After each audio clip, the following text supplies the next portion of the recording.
السلام علیکم. آپ سن رہے ہیں اپنا ریڈیو نیو یارک اور دیکھ رہے ہیں اپنا TV New York. Programme کا نام ہے یادیں اور باتیں. ہمارے ساتھ ہوتے ہیں حسن جلیل اور میں آپ کی ہوسٹ زوبی علی. السلام علیکم. وعلیکم السلام.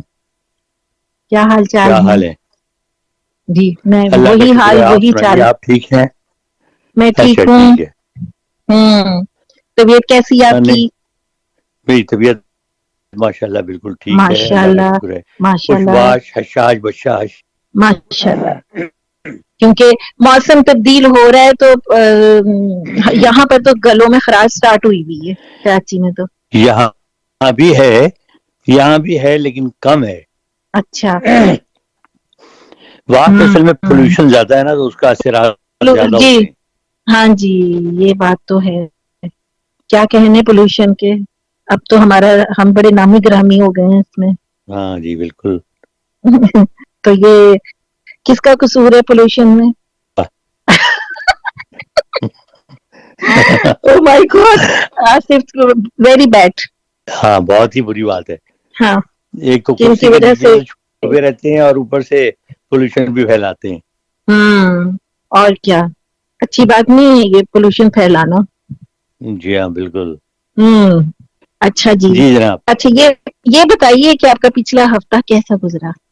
بس روٹین میں ہی گزرتا ہے. آپ کو پتا ہے اب تو وقت کا پتہ ہی نہیں چلتا ہے، کب صبح ہوتی ہے ہوں کب شام ہوتی ہے. یہ تو ہے. وقت جو ہے نا اس کو پر لگ گئے ہیں، لگتا یہ ہے. پر لگ گئے اصل میں مصروف کچھ ایسی چیزیں ہو گئی کہ ہم مصروف زیادہ ہو گئے ہیں. پتہ نہیں، پہلے دن میں کبھی کبھی مجھے سوچتا یاد ہے ہوں کہ بچپن میں دن اتنے لمبے لگتے تھے اور اب پتہ ہی نہیں چلتا. ایگزیکٹلی وہی میں کہہ رہا ہوں کہ صبح مجھے اچھی طرح یاد ہے بچپن میں بھی کہ ہم اسکول جاتے تھے، اسکول سے آنے کے بعد بھی اتنا وقت ہوتا تھا، کھیلتے بھی تھے، ہوم ورک بھی کرتے تھے، اچھا دوستوں کے ساتھ وقت بھی گزارتے تھے، گھر ہوں میں بھی باتیں کرتے تھے. اس کے بعد جناب علی کھانا وانا کھاتے تھے. پھر بھی وقت ہوتا تھا. اور ہوں جوانی میں بھی، بلکہ میں تو ابھی کچھ 30-35 سال پہلے کی بات کر رہا ہوں ہوں کہ اتنا میں مصروف ہوا کرتا تھا اور میں حیران ہوں کہ سب کام کیسے ہو جاتے تھے. میں نے آپ اندازہ کریں کہ میرا ایک ایڈورٹائزنگ کا دفتر تھا ہاں جس میں ماشاءاللہ 30-40 آدمی کام کرتے تھے. ظاہر اتنا بڑا کام چلانا کوئی آسان نہیں ہے. بالکل بالکل. صبح 9 بجے میں آفس پہنچتا تھا، ٹھیک ہے نا. اور اکثر یہ ہوتا تھا کہ اس زمانے میں کہ میں ایک پروگرام ہوتا تھا لاہور سے 7 رنگ، یاسمین طاہر کیا کرتی تھی، ایک بڑی خوبصورت آواز. تو مجھے اچھا اس میں وہ اکیلی کیا کرتی تھی لیکن میں واحد آدمی تھا جسے اکثر بلایا جاتا تھا. تو صبح 7:30 بجے میں جاتا تھا ریڈیو پاکستان پروگرام کرنے کے لیے. 8:30 بجے پروگرام ختم ہوتا تھا آفس وہاں سے. اچھا آفس کے درمیان میں ہی آپ نے کلائنٹوں سے ملنا ہے، گھر کے دفتر کے جو انتظامات ہیں وہ بھی سنبھال لیں. اس کے بعد میری زیادہ تر یہ جو سیاسی فنکشن ہوتے تھے ان میں جو بڑے بڑے نواز شریف آ رہے ہیں، بے نظیر کا فنکشن ہے، اچھا اس کے اناؤنسمنٹ کے ہوں لیے مجھے بلایا جاتا اچھا تھا. اچھا وہ اناؤنسمنٹ میں کرتا تھا. بعد میں کرکٹ کامنٹری شروع ہو گئی تو کرکٹ کامنٹری بھی کرتا تھا. اس کے بعد شام کو آپ واپس آئے کامنٹری کر کے یا یہ فنکشن کر کے. اس کے بعد جناب آپ نے جو ہے وہ میں نے یا 5:40 کی خبریں ہوتی تھی لاہور ہوں اسٹیشن سے ٹی وی پہ خبریں پڑھی. اس کے بعد درمیان میں کوئی اور آپ نے کام کیے، گھر گئے، کھانا وانا کھایا، رات کا خبر نامہ پڑھا 9 بجے. ہوں اس کا رات کو بیٹھ کے اسکرپٹ لکھتا تھا اگلے دن کے لیے. او آپ اچھا سوچیں کتنے کام اور آرام سے ہو کتنے جاتے تھے. مجھے یاد ہے، ہاں اچھا میری ایک عادت ہمیشہ رہی ہے کہ میں بڑا ریلیکس رہ کے کام کرتا ہوں، کیونکہ میرا یہ مقولہ ہے کہ اگر آپ کام کر رہے ہیں تو اسے انجوائے کریں. تو مجھے کوئی تھکن بھی کوئی کچھ نہیں اور آرام سے اپنے میں کام کرتا تھا. اب تو پتہ ہی نہیں چلتا، دین کام آپ دن میں کریں تو معلوم ہوتا ہے شام ہو گئی. ہاں یہ مجھے بھی سمجھ میں نہیں آتا کہ واقعی یہ قیامت ہی کی نشانی جو پوری ہو رہی ہے کہ وہی گھنٹے ہے منٹوں میں کیونکہ لگیں دیکھیے گے. بات یہ ہے کہ یعنی اس میں ایک پیشن گوئی یہ بھی ہے نا کہ قیامت سے پہلے وقت آئے گا جب جو سال ہے نا وہ جی بہت جلدی گزریں مہینوں گے. دن جو ہے وہ مہینوں لگے کی گا طرح. جیسے گھنٹوں میں بدل گئے ہیں اور گھنٹے جو ہیں وہ ہوں ساتوں میں بدل گئے ہیں. تو وہی ہو رہا بالکل وہ حقیقت میں یہ وہی اور وہ اسٹارٹ ہو گئی ہے. بہت ساری نشانیاں اب نظر آنے لگ بھی گئی ہیں.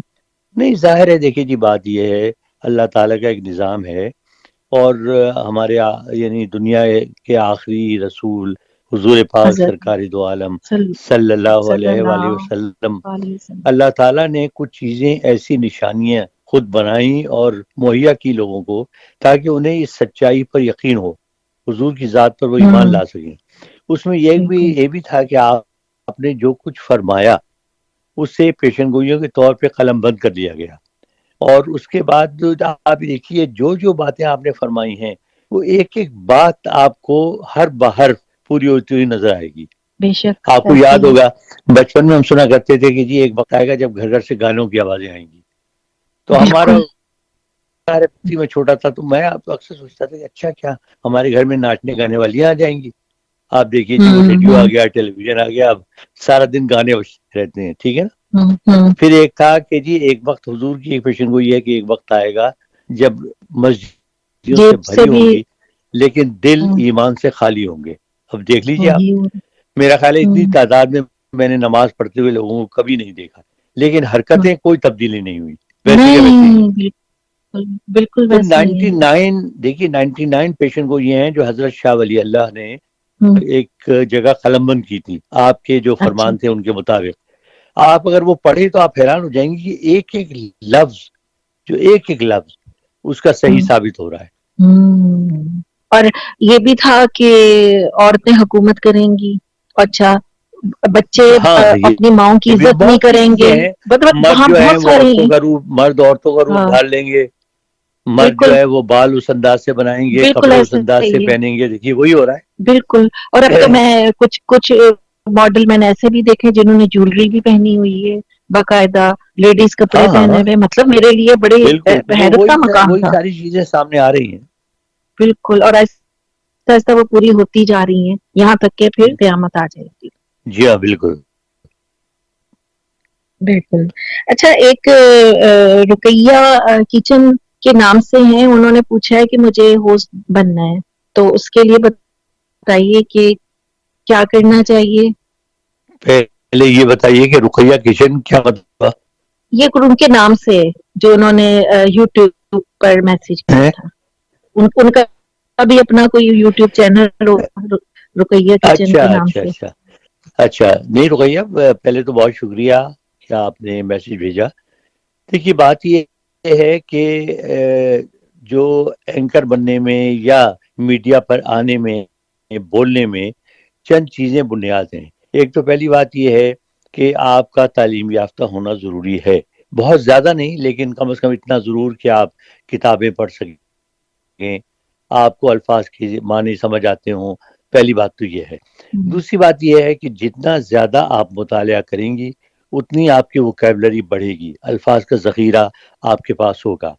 آپ سمجھ کے پڑھیں، یہ نہیں کہ صرف آپ نے کتاب پڑھ لی سر پر سے گزر گئی. جو چیز آپ کو سمجھ میں نہ آئے آپ لوگوں سے پوچھیں. اس کے بعد یہ ہے کہ آپ پریکٹس کریں گھر پہ.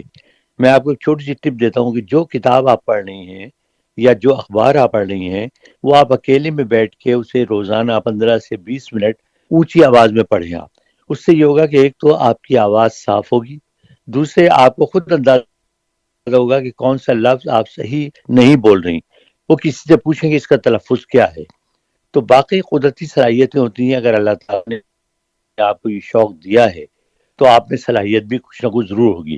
پریکٹس کریں، جتنی زیادہ محنت کریں گی پریکٹس کریں گی آپ اتنے ہی کامیاب ہوں گی. جب آپ محسوس کریں کہ اب آپ بالکل پرفیکٹ ہو گئی ہیں اپنے لحاظ سے تو پھر آپ کسی بھی ریڈیو چینل یا ٹیلی ویژن چینل کو رابطہ کر سکتی ہیں اور ان سے آپ کہہ سکتی ہیں کہ میرا آڈیشن کریں. جب آپ کا امتحان ہوگا اگر آپ اس پر پوری اتری تو پھر آپ کے لیے دروازے کھل جائیں گے. جی بالکل ٹھیک ہے.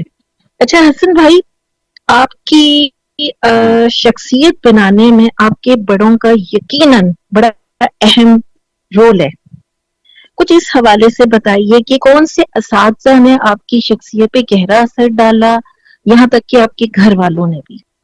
میں سمجھتا ہوں کہ اس زمانے میں ہمارے زمانے میں اساتذہ بھی بہت ڈیفرنٹ ہوا کرتے تھے.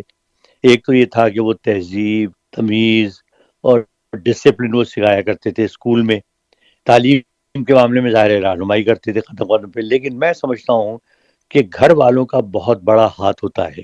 اچھا. میں ایک بات پھر وضاحت کر دوں، میں کبھی کبھی یعنی جب بات کرتا ہوں مجھے خود یہ احساس ہوتا ہے کہ میں اپنی تعریفیں کر رہا ہوں. تاریخوں کا نہیں مقصد یہ نہیں ہوتا کہ میں اپنی کوئی خود نمائی